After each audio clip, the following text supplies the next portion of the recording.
बिस्मिल्लाहिर्रहमानिर्रहीम अल्हम्दुलिल्लाहि रब्बिल आलमीन व सल्लल्लाहु अला मुहम्मदिन व आलिहि ताहिरीन व लअनतुल्लाहि अला आदाइहिम अजमईन इला क़यामि यौमिद्दीन। व क़ाल अल्लाहु तआला व हुवा अस्दक़ुल क़ाइलीन बिस्मिल्लाहिर्रहमानिर्रहीम लन यनालल्लाह लुहूमुहा वला दिमाउहा वलाकिन यनालुहु तक़वा मिनकुम कज़ालिक सख़्ख़रहा लकुम लितुकब्बिरुल्लाह अला मा हदाकुम व बश्शिरिल मुहसिनीन। सूरह हज आयत नंबर 37। खुदा तक इन जानवरों का गोश्त जाने वाला है और ना खून, इसकी बारगाह में सिर्फ तुम्हारा तकवा जाता है। और इसी तरह हमने इन जानवरों को तुम्हारा ताबे बना दिया कि खुदा की दी हुई हिदायत पर इसकी किब्रियाई का ऐलान करो और नेक अमल करने वालों को बशारत दे दो। दुआ है कि खुदावंद तबारक व तआला इस साल भी तमाम मुसलमानों को हज़रत इब्राहीम, हज़रत इस्माईल और हज़रत हाजरा अलैहिमुस्सलातु वस्सलाम की याद को ताज़ा रखने के लिए जो अल्लाह सुब्हानहू व तआला ने हज का हुक्म दिया है उसे बजा लाएं, हज में जो वाजिब कुर्बानी है उसे बजा लाएं, और साथ ही तालीमात रसूलुल्लाह सल्लल्लाहु अलैहि वसल्लम और तालीमात अहले बैत अलैहिमुस्सलातु वस्सलाम के मुताबिक गैर हाजियों के लिए जो कुर्बानी मुस्तहब मुअक्कद है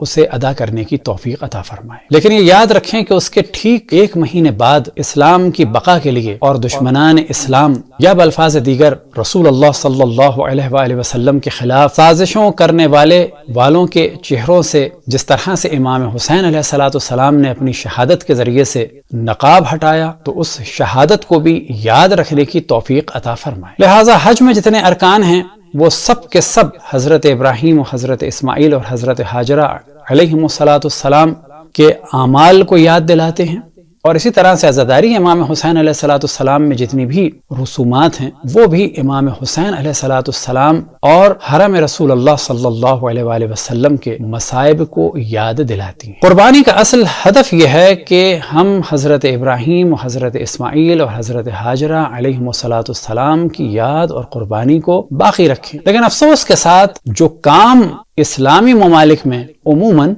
और पाकिस्तान और इंडिया में खुसूसन अंजाम दिए जाते हैं, उससे हज़रत इब्राहीम और हज़रत इस्माईल और हज़रत हाजरा अलैहिमुस्सलाम की याद ताज़ा कम होती है, बल्कि इस्लाम का मजाक ज़्यादा बनता है, खुसूसन इंडिया और पाकिस्तान। क्योंकि जितना एहतमाम कुर्बानी का इंडिया पाकिस्तान में है इतना कहीं भी दुनिया इस्लाम में नहीं है। अब यहाँ पर हम ये गुफ्तगू नहीं कर रहे कि कुर्बानी ना हो या कम हो, बल्कि हम गुफ्तगू ये कर रहे हैं कि सबसे पहले तवज्जो रहे कि ये कुर्बानी खुसूसन अल्लाह सुब्हानहू व तआला के लिए। अब वो बड़े बड़े जानवर अगर कोई लाता है तो उस पर हम शक नहीं करते उसकी नीयत पर, लेकिन उसकी तवज्जो इस जानिब दिलाएंगे कि 50 लाख के बैल के जिसमें ज्यादा चर्बी निकले, क्या उससे बेहतर नहीं कि फिर 50 बैल हों कि जिनका गोश्त ज्यादा लोगों तक पहुंच सके। बस ये नुमाइशी जानवरों की कुर्बानी अगर कोई करता है तो उसके हम अमल पर शक नहीं करते, हुस्न ज़न ही करेंगे, लेकिन फिर भी उसे मशवरा देंगे कि इतने पैसों के एवज या इतने रुपए के एवज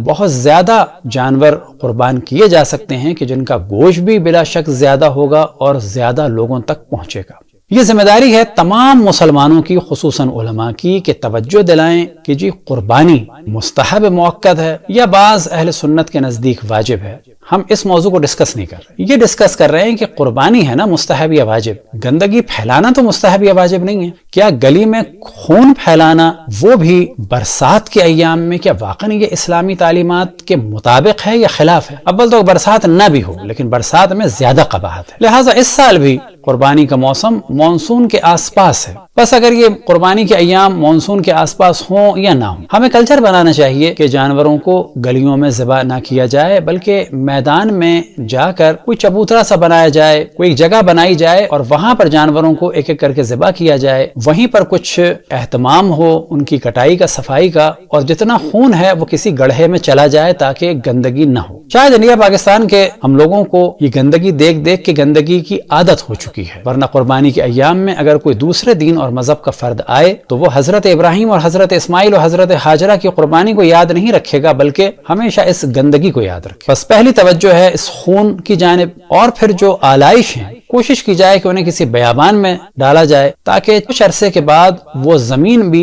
इस फर्टिलाइजर की वजह से बहुत अच्छी हो जाए और किसी पॉजिटिव चीज में इस्तेमाल हो। कुर्बानी के साथ साथ हम देखते हैं कि मुख्तलिफ जगह सोशल मीडिया पर कुछ वीडियोस वायरल होती हैं कि जिनमें गाय के पीछे बहुत सारे लोग भाग रहे होते हैं और ऐसा महसूस होता है कि वाकई जानवर के पीछे शायद जानवर भाग रहे हैं। और उससे जो एक تاثر ملتا ہے یہ کہ یہ کیسی قوم ہے، کیا اس کو شعور نہیں کہ ایک جانور اس وقت پریشان ہے، گھبرایا ہوا ہے، اگر اس کو قابو کرنا ہے تو اس کے پیچھے بھاگنا نہیں ہے بلکہ سب دور ہٹ جائیں اور کوئی چارہ وغیرہ لا کے ڈال دیا جائے۔ لہٰذا جتنا لوگ بھاگتے ہیں اتنی ہی شدت سے وہ جانور بھاگتا ہے اور وہ جانور بھی ہلاکت میں پڑتا ہے اور کئی لوگوں کی ہلاکت کا یا بالآخر کسی نہ کسی پرابلم کا سبب بھی بنتا ہے۔ لیکن ساتھ ہی جب وہ ویڈیو وائرل ہوتی ہے تو اس سے مسلمان ممالک کے افراد کے آئی کیو لیول کا پتہ چلتا ہے کہ یہ جانتے ہی نہیں ہیں کسی جانور کو قابو کرنے کے لیے پیار و محبت سے اس کے سامنے اس کا کھانا یا غذا ڈالی جائے اور اس کی گھبراہٹ کم ہونے کے بعد اسے کنٹرول کیا جائے یا اس کے پیچھے بھگا بھگا کے اور زیادہ اس کو پریشان کر دیا۔ تو لہٰذا ایسا کام اگر کبھی ہو، کوئی گائے بھاگ جائے تو لوگوں میں اتنا شعور ہونا چاہیے کہ اس کے پیچھے نہ بھاگیں۔ پھر بعض دفعہ بعض ویڈیوز نظر آئیں کہ گائے کو چھت پہ پالا گیا ہے۔ اگر چھت پہ پالنا ہی تھا اور بچے کو تو چھت پہ لے گئے تھے، تو اگر بچپن سے اس بچے کو ہر ایک آدھ دن کے بعد اتارا جاتا اور پھر چڑھایا جاتا تو اس کو عادت ہو جاتی اترنے اور چڑھنے کی، حتیٰ نارمل سیڑھیوں سے بھی گائے اتر جائے، وہ اپنی جگہ بنا لیتی۔ لیکن اس طرح سے کرین سے اتارنا کہ جو گائے کی ہلاکت کا سبب ہو، پھر اس کے بعد پاکستان کی یا قربانی کے مذاق کا سبب ہو، یہ مناسب کام نہیں ہے۔ کچھ ویڈیوز وائرل ہوئی تھیں کہ گائے بھاگ رہی ہے یا کنٹرول سے باہر ہے، پھر اس کو فائر کر کے مارا گیا۔ تو ایک جانب یہ کام کہ جو غیر مناسب ہیں، پھر دوسری جانب ان کو وائرل کرنا اور دنیا بھر میں یہ پیغام پہنچنا کہ عید قرباں پر مسلمان بالکل آپے سے باہر ہو جاتے ہیں، کیونکہ یہی لوگوں کے ذہن میں تصور ابھرتا۔ حضرت ابراہیم، حضرت اسماعیل اور حضرت ہاجرہ علیہم السلام کی یاد سے زیادہ ان بے تکی چیزوں کی یاد سوشل میڈیا پہ سالوں باقی رہتی ہے۔ لہٰذا یہ ہم سب پر لازم ہے کہ اس طرح سے جانوروں کو ذبح کیا جائے کہ جس کا خون روڈوں پہ نہ پھیلے۔ افسوس ہوتا ہے دیکھ کے کہ بعض وہ لوگ کہ جن کے گھر بڑے ہیں، حتیٰ ان کے یہاں گنجائش ہے گاڑی پارک کرنے کی، حتیٰ اس حصے اور گیٹ کے درمیان نالی بھی بنی ہوئی ہے، لیکن وہ جانور جو ہے ہمیشہ گھر کے باہر جو سلوپ یا جو گلی ہے وہاں پر ذبح کرتے ہیں۔ یعنی ان میں یہ شعور نہیں ہے کہ اسے اگر پکی جگہ پر ذبح کر کے پانی ڈال کے یہ خون نالی میں بہا دیتے تو بہتر تھا، بجائے یہ کہ دروازے سے ذرا باہر اسے ذبح کیا جائے اور خون اور پانی گلی میں ڈالا جائے۔ اور پھر ہم توجہ دلائیں کہ اگر یہ چیزیں بیماری کا سبب بنتی ہیں اور قطعاً بیماری کا سبب بنتی ہیں، خصوصاً مانسون کے موسم میں، تو یہ کام ہم تو فتویٰ نہیں دے سکتے، لیکن اگر یہ ہلاکت کا سبب ہو، بیماریوں کا سبب ہو، بلا شک یہ کام جائز نہیں ہو۔ دعا ہے کہ خداوند تبارک و تعالی ہم سب کو جتنے بھی ارکان اسلام ہیں انہیں صحیح طریقے سے ادا کرنے کی توفیق عطا فرمائے۔ وصلی اللہ علی محمد و آلہ الطاہرین۔